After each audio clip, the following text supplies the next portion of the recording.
There is something deeply painful about looking in the mirror and not recognizing yourself. Not because your face has changed, not because time has worn you down, but because somewhere along the road, in the middle of all the noise, all the pressure, all the expectations, you made a quiet deal with the world. You agreed to be smaller. You agreed to be acceptable. You agreed to trade who you actually were for who other people needed you to be. And here you are, looking at a reflection that's polished on the outside, but hollow somewhere underneath. That hollowness has a name. It's the cost of pretending. We live in a world that manufactures versions of people. Every day, social media, culture, family pressures, workplace dynamics, they all operate like factories running around the clock, producing the same product. A version of you that makes everyone else comfortable. A version that doesn't challenge, doesn't disrupt, doesn't stand out. A version that blends so perfectly into the background that it stops casting a shadow of its own. And millions of people walk around wearing that version like a second skin, so accustomed to the performance that they've forgotten it's a performance at all. But you, right now, listening to this, something inside you is restless. Something inside you knows. You know when you are not being real. You know when your words don't match your truth. You know when your life is shaped around what other people expect instead of what you actually believe. That knowledge is quiet, but it never fully goes away. It follows you into the silence. It wakes you up at 3 a.m.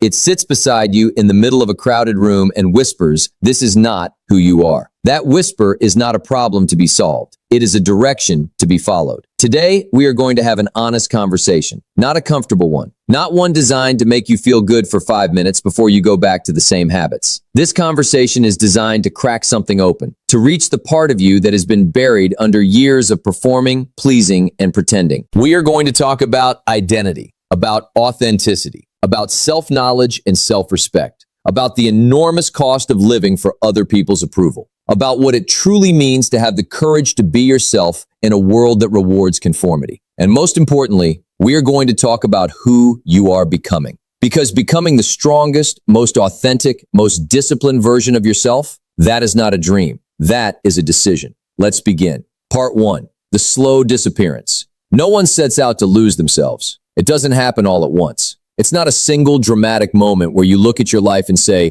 "Today, I am going to abandon everything I believe and start performing for the world." It doesn't work that way. It's much slower than that, much quieter. It starts in childhood, often before you're even old enough to understand what's happening. Someone tells you that you're too loud, or too shy, or too intense, or too sensitive. Someone looks at the way you dress, or the things you love, or the ideas you express, and they respond with silence, or laughter, or disapproval. And because you are young, and because approval feels like safety, you adjust. You turn down the volume on the parts of yourself that got rejected. You amplify the parts that got rewarded. You learn, as all children learn, how to read the room, how to be what the room needs. And that skill, that social intelligence, it's useful. There's nothing wrong with knowing how to adapt, how to communicate, how to be aware of the people around you. The problem begins when adaptation becomes replacement, when you stop adjusting your expression and start erasing your identity. By the time most people reach adulthood, they have spent years, sometimes decades, quietly chipping away at themselves. They've learned what opinions are safe to hold and which ones invite conflict. They've learned what kind of life looks successful according to the people around them. They've learned what emotions are acceptable and which ones make other people uncomfortable. And they've learned, most dangerously of all, to distrust their own instincts, because their instincts have been overridden so many times. Every time they said what they really thought and the room went cold, they logged that lesson. Every time they showed who they truly were and it wasn't celebrated, they tucked that part of themselves away. Every time they followed the crowd, even when the crowd felt wrong, they weakened the muscle of independent judgment just a little more. And slowly, without any single catastrophic decision, they drift away from themselves. They chase approval from family members who are still trying to shape them into someone easier to understand.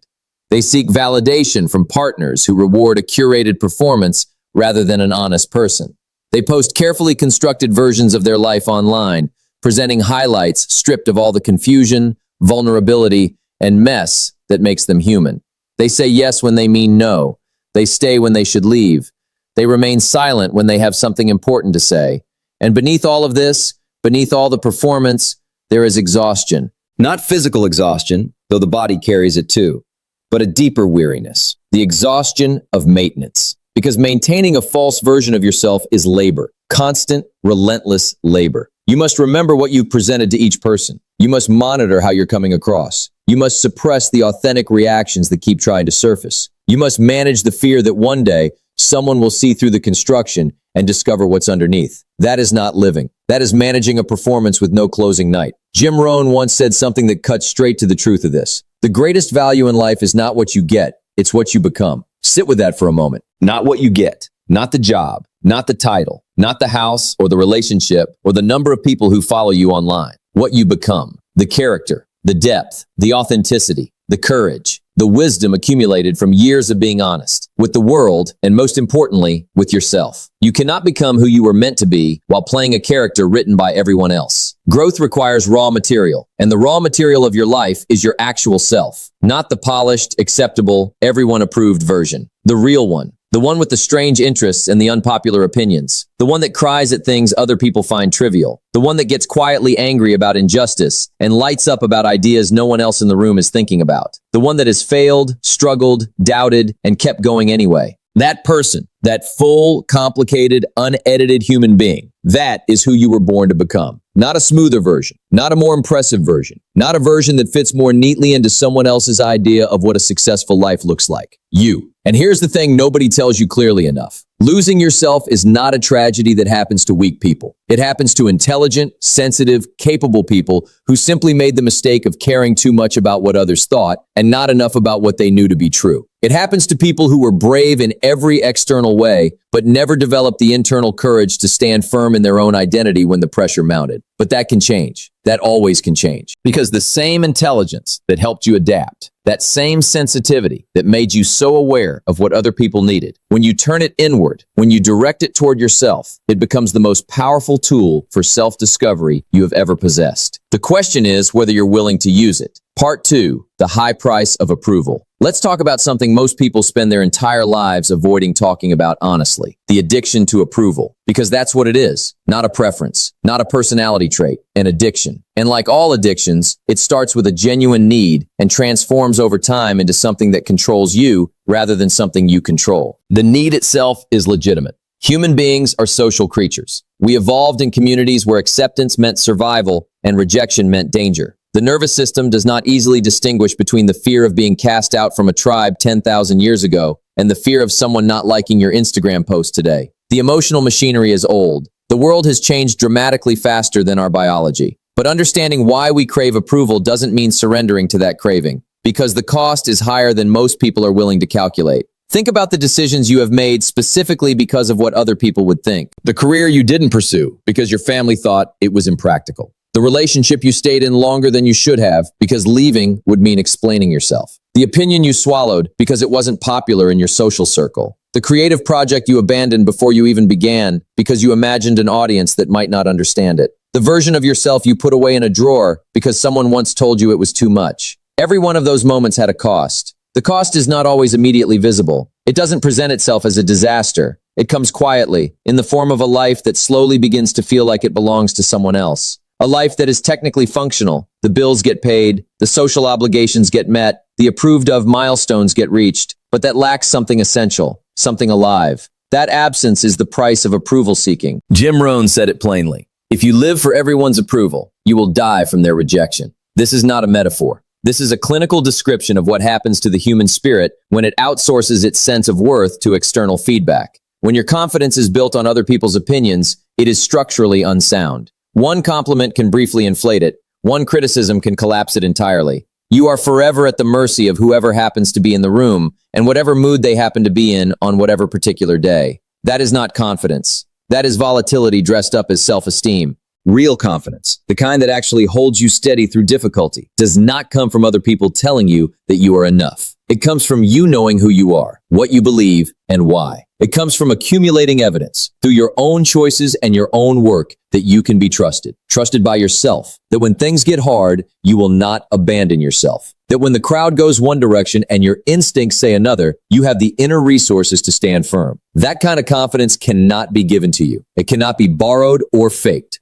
It is built slowly through thousands of small moments where you choose honesty over performance, growth over comfort, authenticity over acceptance. And here's something important to understand about the people whose approval you're seeking. Most of them are not thinking about you nearly as much as you imagine. The mental real estate you're dedicating to managing their perceptions of you. Most of them are busy dedicating that same energy to managing other people's perceptions of them. Everyone is terrified of judgment. Everyone is performing. The audience and the performer are the same people, endlessly watching each other. And even those who do have opinions about you, strong, vocal, certain opinions, those opinions say more about their own unresolved questions and insecurities than they say about you. People who are fully at peace with who they are do not spend energy tearing down others. They have no need to. It is the uncertain, the restless, the people who have not yet made peace with their own identity. Those are the ones who most loudly critique yours. You do not owe your identity to their comfort. You do not owe the performance of yourself to anyone. Not to your parents, who have a specific idea of who you should be. Not to your social circle, who prefer the easier, more predictable version of you. Not to the invisible audience in your head that you've been playing to for years. Now understand, this does not mean becoming indifferent to others. It does not mean caring for no one,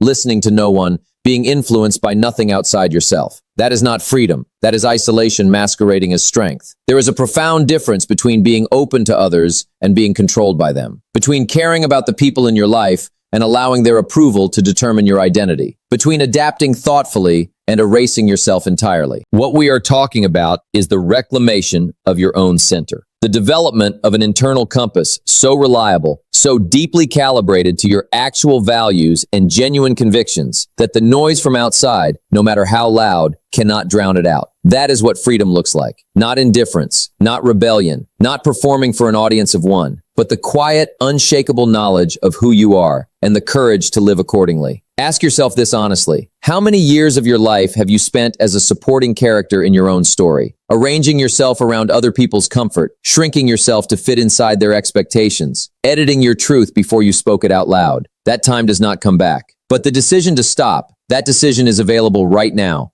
Part 3, the power of authentic identity. There is a moment that certain people describe, and when they describe it, their voice changes. Something settles in them. Their shoulders drop slightly. The tension in their jaw releases. And they say something like, I just stopped caring what everyone else thought, and everything changed. That moment is not recklessness. It is not selfishness. It is not the absence of care. It is the arrival of self-respect. And self-respect, genuine, earned, internally rooted self-respect, changes everything it touches. When you finally stop performing and start being, something remarkable happens in the body first. The chronic tension of self-monitoring begins to ease. You notice you're breathing differently, speaking differently, not with less care, but with less fear. Because when you no longer have to manage the gap between who you are and who you're presenting yourself to be, that gap that requires enormous ongoing energy to maintain, suddenly you have resources that were previously unavailable. Creative energy, intellectual clarity, emotional presence. You can actually listen to people instead of simultaneously managing how you appear while they speak. You can make decisions faster because they flow from your actual values rather than from the complex calculation of who might approve and who might not. You can take risks more freely because your confidence no longer depends on the outcome, on whether the world rewards you, but on the integrity of the attempt itself. This is what authenticity does. Not as a philosophy, as a practical, daily, functional state of being. Authentic people are not always the loudest people in the room. They are not always the most polished or the most confident sounding, but they carry something that performers do not. A quality of presence, a sense that what you see is what you get, that the person speaking to you is actually there, not a representative, not a projection, but a person. People can feel that. Even when they cannot name it, they can feel it. And it is magnetic in a way that performance never quite manages to be. Because here is what's true about human connection, about real relationships, about the bonds that actually sustain people through difficulty. They are built not on impressive presentations, but on honest ones. You do not fall deeply in love with someone's performance. You fall in love with the moment the performance cracks and the real person shows through. You do not remember the most polished version of conversations. You remember the moments when someone said something real, something true, something they perhaps weren't entirely sure was safe to say. You do not build lasting trust by being impressive. You build it by being consistent, by being the same person in public as you are in private, by saying what you mean and meaning what you say, by admitting when you're uncertain rather than manufacturing confidence you don't possess. Authenticity is not weakness. It is the precondition of genuine connection. And genuine connection, real, honest, mutual human connection, is one of the things that makes life worth living. Not the number of people who follow your carefully curated profile. The handful of people who know the actual you and choose to show up anyway. That is the currency of a meaningful life. Now, there is something important to address here, because this conversation about authenticity can be misunderstood. Being yourself does not mean that the current version of yourself is already fully formed and needs no further development. It does not mean that your habits, patterns, and tendencies as they currently stand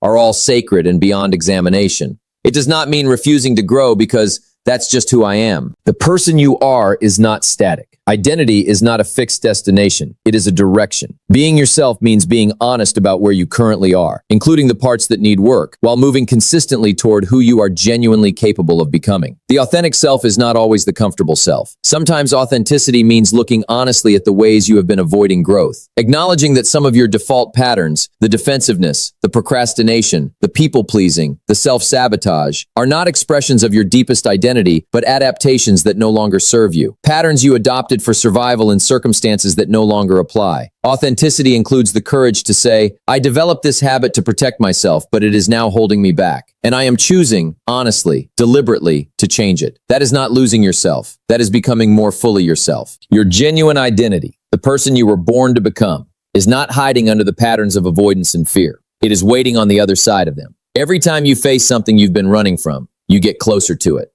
Every time you tell the truth when it would be easier to be vague, you strengthen it. Every time you make a decision based on your actual values rather than someone else's approval, you step more fully into it. The real you is not fragile. The real you has been here the whole time, underneath all the performance and the pretending, waiting patiently, occasionally sending signals, through that restless dissatisfaction, through those 3 a.m. realizations, through that persistent sense that you are capable of something more honest and more alive than the version of life you've been living. Those signals are not problems. They are directions. Follow them. Part 4. Know yourself before the world defines you. Here's a truth that most people avoid because it requires sitting with discomfort. The vast majority of us do not actually know ourselves very well. We know our preferences. We know our routines. We know the story we tell about ourselves at dinner parties and job interviews. But genuine self-knowledge, the deep, honest, unflinching understanding of what we truly value, what we actually fear, what we genuinely believe when no one else is in the room, that is rarer than most people realize. And the deficit matters, because if you don't know yourself, the world will define you. Other people's narratives about who you are will fill the vacuum. Social media's version of what a successful life looks like will become your default goal. The expectations of your family, your community, your profession will shape your choices without your conscious participation. You will live a life that was designed by committee, and no committee has ever produced something truly great. Jim Rohn said, for things to change, you have to change. But change, real change, not just behavioral adjustment, but genuine transformation begins with awareness, self-awareness, the willingness to look at yourself clearly, not the curated self-image, not the version you present to your most supported friends, not the version you compare favorably against people doing worse than you, the actual thing, the patterns that repeat when you're stressed, the automatic responses that you know aren't quite right but haven't fully examined. The stories you tell yourself that keep you comfortable but might not be accurate. This kind of examination is uncomfortable, which is precisely why most people avoid it. It's much easier to stay busy, to fill every available moment with noise, screens, conversations, content, consumption, so that the quiet where self-examination lives never quite gets the chance to establish itself. Modern life provides extraordinary infrastructure for avoiding yourself. There has never been a time in human history when it was easier to never sit alone with your own thoughts. And yet, every person who has done genuinely interesting things with their life will tell you that the clarity came in the silence, in the walks taken alone, in the journals filled with honest thoughts that no audience would ever see, in the long, uncomfortable periods of reflection that preceded the most significant decisions. Silence reveals. And what it reveals, if you're willing to stay with it rather than immediately reaching for a distraction, is immensely valuable. What do you actually believe? Not what you've been told to believe, not what your group believes, not the positions that feel safest to hold in your particular social context. What do you, in the deepest, most private chamber of your own thinking, actually believe to be true? What do you actually want? Not what you think you should want. Not the version of success that photographs well. Not the life that would make your parents proud or satisfy your most competitive impulses. What do you genuinely, honestly, when you strip away all the noise and all the performance? What do you actually want from the finite time you have been given? What do you actually value? Not what you list when someone asks what your values are. The list is usually fine. Integrity, family, growth, connection, but lists are easy. What do your choices say you value? Because your actual values are not what you say they are. They are what your behavior consistently reveals them to be. These are not comfortable questions. but they are the most important questions available to you. Because the answers, your real answers, not your performed ones, are the foundation of everything worth building. When you know yourself, truly, deeply, honestly know yourself, a remarkable thing happens to the power other people have over you. It diminishes, not because you become indifferent to them, but because the mechanism they use to exert power, your uncertainty about who you are, no longer operates the way it once did. When someone criticizes you, you can evaluate that criticism against your own clear understanding of yourself. Sometimes it will land. Yes, that's accurate. I need to work on that. Sometimes it will slide off. No, that comes from their perspective, not from truth, and I don't need to carry it. When comparison presents itself, and in the age of social media, it presents itself constantly. Self-knowledge provides a buffer. Not because you become blind to what others have, but because you have developed enough clarity about your own direction that their direction stops feeling like a verdict on yours. They are on their path. You are on yours. These are not the same path. They do not need to be. When fear of judgment arises, and it will always arise, because the discomfort of being misunderstood never entirely disappears, self-knowledge provides the ground to stand on while the feeling passes. You know who you are. Other people's confusion about you is genuinely their business, not yours. Now, a critical distinction. Self-knowledge is not self-obsession. Spending all of your time in introspection, analyzing every feeling, dissecting every reaction, making your inner life the primary subject of every conversation. That is not what we're describing. That is its own form of avoidance. Self-knowledge is what allows you to stop spending all your time in introspection. Because when you know yourself, you don't have to keep checking. You don't have to interrogate every decision from scratch. You have the stable foundation from which to engage outward, with the world, with others, with your work, without constantly losing your footing. Think of it like calibrating a compass. The work of calibration requires you to turn inward temporarily, to check the needle, to correct for any deviation. But once the compass is well calibrated, you can set it down and move with confidence. You don't carry it in front of your face at all times. You know the direction. You walk. Self-knowledge is calibration, not destination, not obsession, calibration. And it is an ongoing process. You are not the same person you were 5 years ago, and you will not be the same person 5 years from now. Self-knowledge updates. It requires honest revisits. Are my values still what I said they were? Are my goals still genuinely mine? Has growth changed my perspective in ways I haven't yet fully acknowledged? That kind of honest, ongoing examination is not weakness. It is mature self-respect. Jim Rohn put it this way: work harder on yourself than you do on your job. This is perhaps the most undervalued piece of advice available to us. Not because your work doesn't matter. It does. But because the quality of your work in every domain is inseparable from the quality of the person doing it. Your thinking determines your decisions. Your character determines your relationships. Your discipline determines your outcomes. Your self-knowledge determines how effectively you deploy all of the above. Most people spend the vast majority of their developmental energy on skills, credentials, strategies, and external improvements. Very few spend equivalent energy on the inner work, on understanding themselves deeply, on challenging their own assumptions, on developing the character qualities that determine whether the skills and strategies actually get applied. And then they are surprised when external progress doesn't produce the internal satisfaction they expected. It doesn't, because the internal work wasn't done. The outside improved, the inside stayed the same. Work harder on yourself than you do on your job. Know what you believe. Know what you want. Know what you value. Know your patterns, the ones that serve you and the ones that sabotage you. Know your fears, not to be controlled by them, but to be able to name them and act anyway. Know your strengths, not to be arrogant about them, but to deploy them wisely. Know yourself, because that knowledge is the foundation of everything.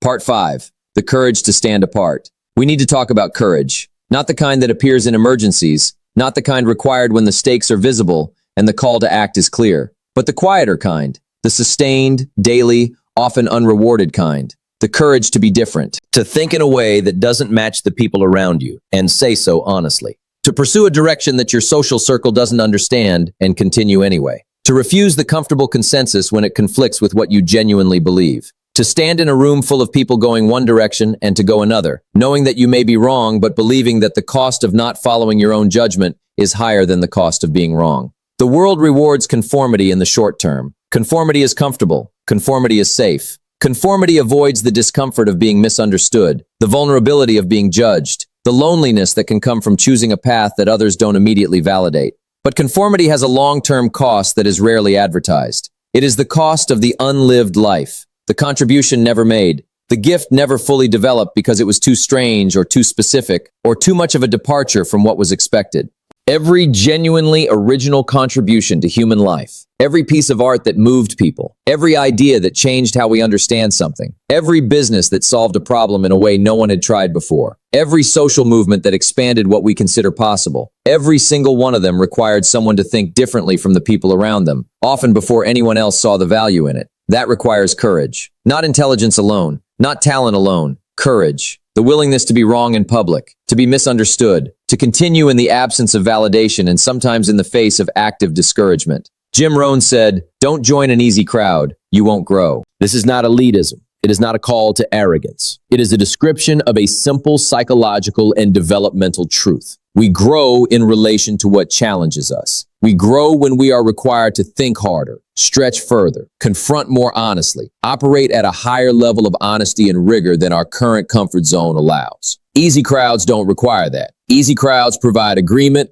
warmth, and validation at the price of development. In easy crowds, you never have to examine your assumptions because no one is questioning them. You never have to articulate your beliefs precisely because everyone already agrees with them. You never have to develop the muscle of independent thought because the crowd is doing your thinking for you. The people who grow the most, who develop into the strongest, most original, most capable versions of themselves, are the people who regularly subject themselves to discomfort. Not the performative discomfort of saying you like cold showers, the genuine discomfort of having your ideas challenged, of spending time with people who think differently, of entering conversations where you might be wrong, of pursuing things you're not yet good at. Growth lives in that discomfort. It doesn't live in the comfortable consensus. And here is something that anyone who has lived courageously can confirm. Being different is lonely in the beginning. When you start thinking for yourself, really thinking, not just consuming and agreeing, you will find that your conclusions sometimes differ from the people around you. And that gap is uncomfortable. Not just for them, for you too. Because we are social creatures and social isolation, even mild, triggers something ancient in the nervous system. When you start pursuing your own direction, rather than the approved one, people will ask questions. Some with genuine curiosity, others with subtle skepticism, others with the specific kind of concern that is really camouflaged criticism. Are you sure about this? It doesn't seem very stable. What are you actually going to do with that?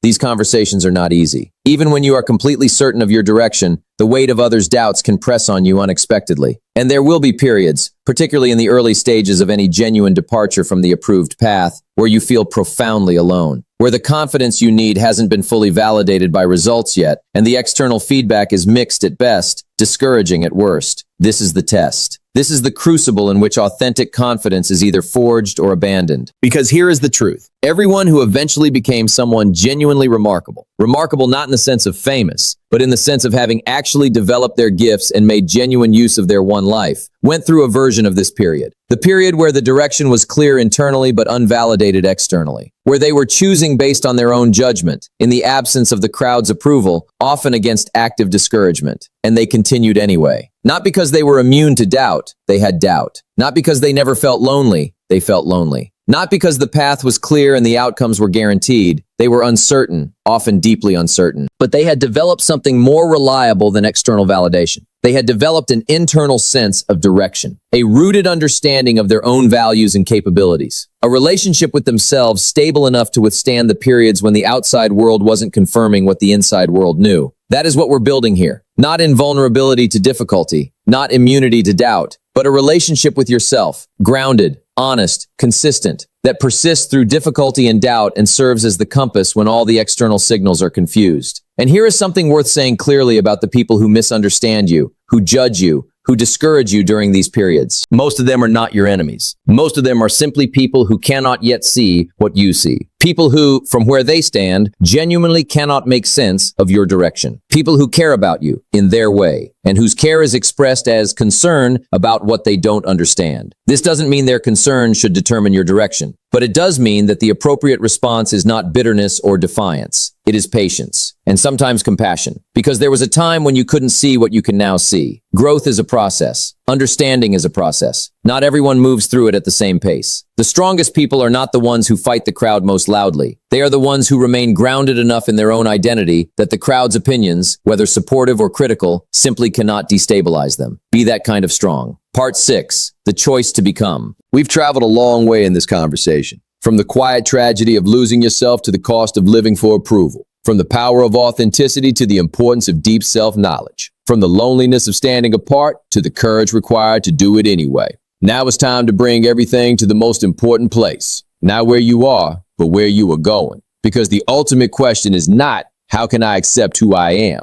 Though acceptance is part of it. The ultimate question is, who am I choosing to become? This distinction matters enormously. Accepting yourself does not mean treating your current state as a ceiling. It means treating it as an honest starting point. It means looking at who you actually are right now, not the idealized version, not the worst case version, the honest one, and saying, this is where I am. And from here, I am choosing to grow. Growth is not the opposite of acceptance. It is what acceptance makes possible. When you stop fighting your reality and start seeing it clearly, you can actually work with it. You can identify what genuinely needs to change and what only seemed to need changing because of someone else's expectations. You can build on your actual strengths rather than your performed ones. You can address your actual weaknesses rather than pretending they don't exist. Jim Rohn said, your life does not get better by chance. It gets better by change, not accidental change, not the change that happens to you, the change you deliberately choose and consistently work toward. Let's talk about what that actually looks like, not in abstract terms, in practical, daily terms, because this is where so many conversations about personal development stall, in the inspiring but vague. We want to land this more precisely. Becoming the best version of yourself, the authentic, courageous, capable, disciplined version, does not happen through one major transformation. It happens through thousands of minor ones. Daily, quiet, often unglamorous decisions that accumulate over months and years into a life significantly different from the one you would have built by default. It looks like this. It looks like choosing, on a Tuesday morning when you'd rather not, to read something that challenges your thinking instead of something that confirms it. Not because you've been told to, because you understand that the quality of your thinking determines the quality of your life. And your thinking does not improve without being challenged. It looks like having a conversation you've been avoiding. Not because confrontation is comfortable, it isn't, but because the relationship matters enough to deserve honesty, and because continuing to avoid it is a form of disrespect to both people involved. It looks like making a decision from your own values, rather than from the anticipation of other people's approval. Even when those values lead you somewhere that might invite questions. Even when the approved choice was right there, and it would have been so much easier to take it.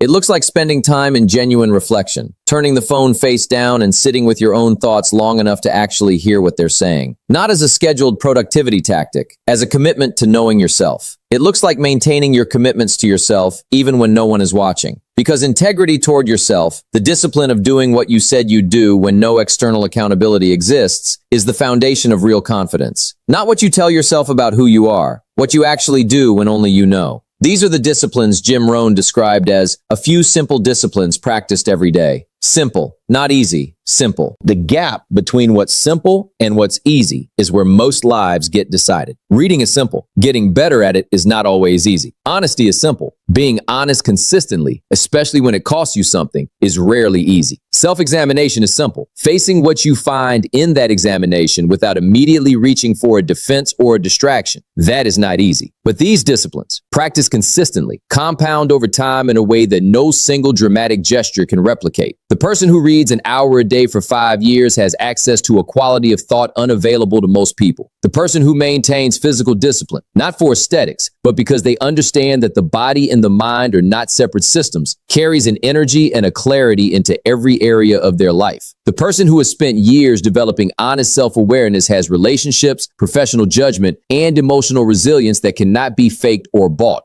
These are the dividends of the daily disciplines. Not glamorous, not Instagrammable, but real and permanent and compounding. Now let's talk about character, because in the race to develop skills and strategies and external competencies, character often gets left behind. And that is a catastrophic oversight, because character determines how your skills get used, whether the intelligence is deployed honestly or cleverly, whether the discipline is in service of genuine growth or mere performance, whether the confidence carries other people up or pushes them out of the way, whether the success, when it arrives, is worth having. Jim Rohn said, character is not something you were born with and cannot change like your fingerprints. It's something you weren't born with and must take responsibility for forming. Take responsibility for forming it. Not your circumstances, not your parents, or your culture, or your history, though all of those shaped you as they shape everyone. You. Your character is your ongoing responsibility. What you do with what you were given, how you respond to what happens, who you choose to become through your choices. That is where your power actually lives. And perhaps the most important character quality in this entire conversation is the one most rarely discussed. Integrity with yourself. Not honesty in the sense that you don't lie to other people, though that matters enormously. Honesty in the sense that you are internally consistent, that the person you are in your most private moments is recognizably the same person who shows up in public, that your private values and your public choices actually align, that you don't say one thing and believe another. Don't present one version of yourself and live a contradictory one. This kind of integrity is deeply uncommon. Most people have significant gaps between their public presentation and their private reality, between the life they perform and the life they actually live, between the values they claim and the choices they consistently make. Closing that gap slowly, honestly, without judgment, but with consistent effort is one of the most meaningful things a person can do with their life. Not because it makes you perfect, but because it makes you real. And being real is the beginning of everything worth having.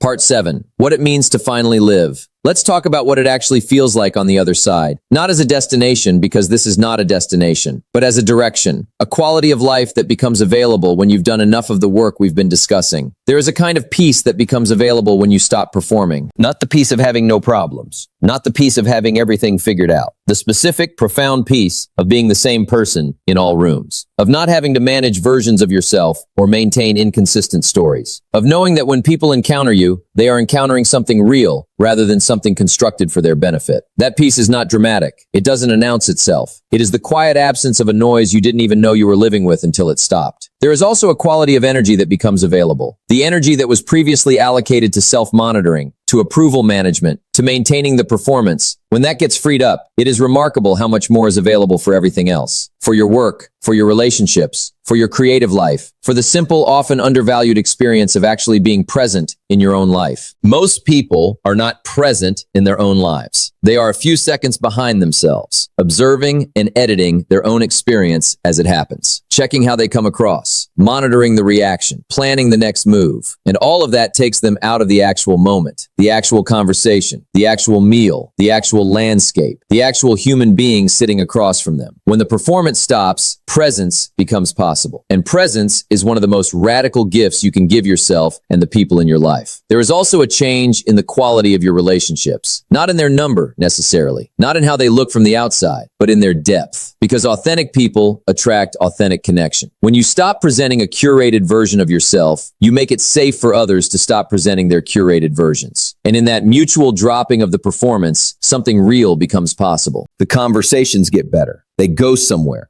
They move past the polished surface into the actual territory of human experience. The uncertainty, the genuine joy, the confusion, the hope, the things that haven't been figured out yet. These conversations are messier. They don't resolve neatly, but they are alive in a way that polished conversations simply are not. These relationships, the ones built on mutual honesty rather than mutual performance, sustain people, not just in the comfortable periods, in the genuinely difficult ones. When life becomes hard in the ways it inevitably does, the relationships that hold are the ones where both people were actually real with each other. Because when you've been real with someone, you have something to stand on. You've already survived their knowing the full picture, and they've survived yours. That is connection. Not the number of people who follow you, the handful who genuinely know you and choose to stay. And there is one more thing, perhaps the most important thing. There is the work. When you stop performing for an imagined audience and start actually doing the work that matters to you for its own sake, because it's genuinely where your curiosity and your gifts and your contribution intersect, the quality changes. Not always immediately, not in ways that are always immediately visible from the outside,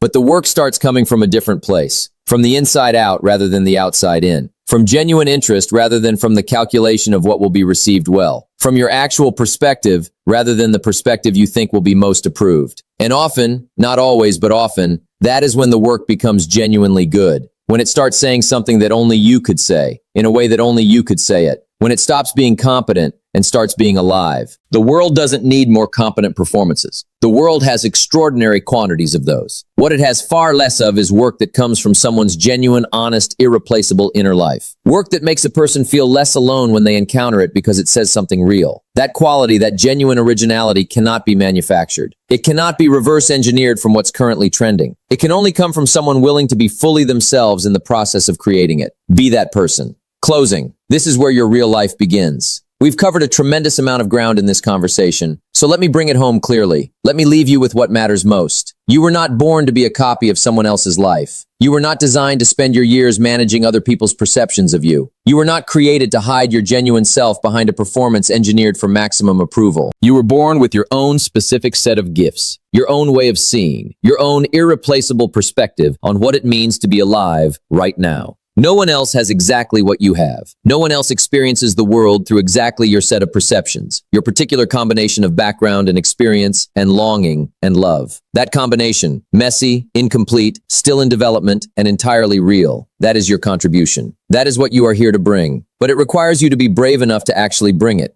Not the edited version, not the approved version, not the version calculated to generate the maximum number of compliments from the people whose opinions you've been organizing your life around. The real one. That means doing the work of knowing yourself, of sitting in the silence long enough to hear what you actually think, of examining your habits with the kind of honesty that doesn't flinch from what it finds, of developing your own values and living by them, not the values you inherited without examination, not the values that are fashionable in your particular social circle, but the ones that survive your most honest, private scrutiny. It means developing the courage to live those values even when they cost you something, even when they invite misunderstanding, even when the crowd goes one way and your sense of direction goes another, even when the easier, safer, more approved path is right there and the courage required to not take it feels like more than you have. You have more than you think. It means releasing the addiction to other people's approval. Not overnight. Habits this old don't dissolve overnight, but gradually, steadily, through conscious daily decisions to trust your own judgment a little more and others' opinions a little less. Through the accumulated experience of having chosen authentically and found that the feared consequences did not materialize, or that they did materialize and you survived them, and your self-respect more than compensated for whatever you lost. It means choosing, every single day, the person you want to become, not the person the world says you should be, not the person your fears keep you inside, the person your deepest, honest sense of yourself says you are capable of being, if you are willing to work for it, and willing to wait for it, and willing to keep choosing it even on the days when it seems impossibly far away. Because here's the truth about this process, the most important truth. It is not linear. It is not smooth. It does not happen on a schedule or deliver results according to your timeline. There will be days when you feel like you've made extraordinary progress, and days when you feel like you're starting from scratch. Days when your authentic self feels strong and clear, and days when the old performance reasserts itself so completely that you can barely remember choosing differently. That is not failure. That is the nature of genuine change, which is not a switch but a direction, not a moment but a practice, not an achievement to be completed but a way of living to be maintained.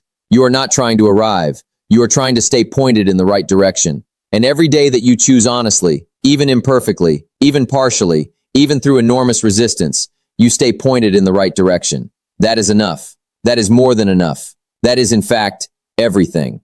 Jim Rohn said, "Be yourself. Everyone else is already taken." The world doesn't need a smoother version of someone who already exists. It needs the real you, the one with the edges and the specific gifts and the unconventional perspective and the complicated history. The one that doesn't fit neatly but fits exactly where you were meant to fit, in your own life, lived according to your own genuine values, in pursuit of your own honest purpose. That person is not lost. That person has been here the whole time. Stop hiding them. The strength you have been looking for is not going to come from impressing anyone. It is not going to come from reaching the approval number. It is not going to come from finally becoming the version of yourself that everyone accepts. It is going to come from the moment you decide that you are worth being honest about, that your truth deserves to take up space, that the authentic, developing, imperfect, entirely real version of yourself is exactly who you were meant to show up as. Work harder on yourself than you do on your job. Know yourself before the world defines you. Stand firm in your own direction even when the crowd goes another way. Develop the character to match the life you are building. And every single day, in the small choices and the large ones, in the public moments and the private ones, choose to be real. Because your power is not in your performance. Your power is in your truth. Be yourself. That is where your real life begins.